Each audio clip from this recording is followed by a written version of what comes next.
Bonjour, bienvenue sur la chaîne Photophile. On va voir dans ce nouveau cours consacré à GIMP l'utilisation du masque, cette fois pour faire des effets de fondu avec des opacités différentes. Donc là, j'ai pris ce portrait de Jonas Vidras. Je vais sélectionner toute l'image, la copier, édition copier, et l'amener sur ce fond de dos. Ici, toujours pareil, c'est une sélection flottante, je la transforme en calque directement, c'est plus simple à gérer.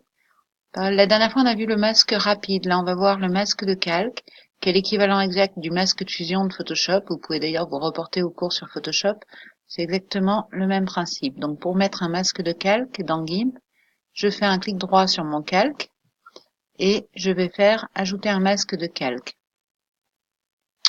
On va le mettre en bleu noir, par exemple, transparence totale. Voilà. À partir de là, mon masque, vous voyez, est noir. Tout ce qui est en noir fait que l'image est entièrement transparente et donc je vois l'image qui est dessous, c'est-à-dire le fond. Si je peins en blanc sur ce calque, donc je vais prendre l'outil pinceau, je me mets en blanc, je vais définir des zones entièrement transparentes.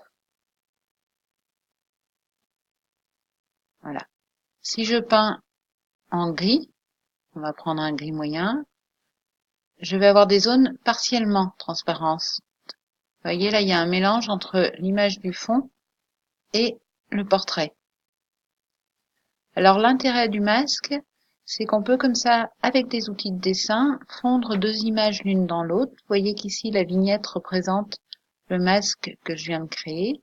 Et en particulier, en plus du pinceau, on peut utiliser par exemple des dégradés. Je vais remettre les couleurs par défaut noir-blanc, ici. Je prends l'outil dégradé, c'est celui-ci. Je vais choisir un dégradé radial. Alors, il y a plein de dégradés différents.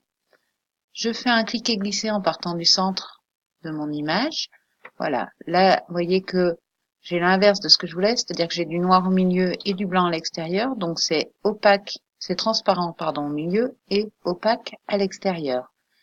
Je vais annuler ce dégradé et on va inverser la couleur de premier plan et celle de fond. Je refais mon dégradé. Voilà, là j'ai un effet de fondu comme je le souhaitais, avec une zone blanche qui rend opaque le visage au centre et qui se bat de plus en plus vers le noir pour rendre complètement transparent le visage.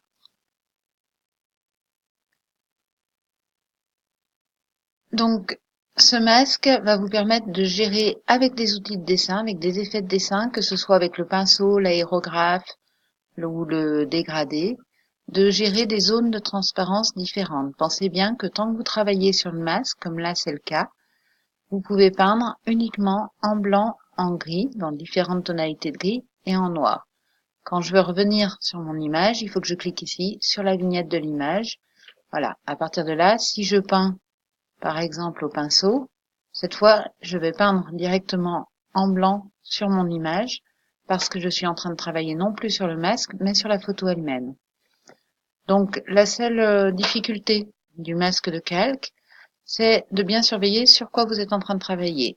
Ici, quand la vignette est encadrée par un petit bord blanc, je suis en train de travailler sur le masque.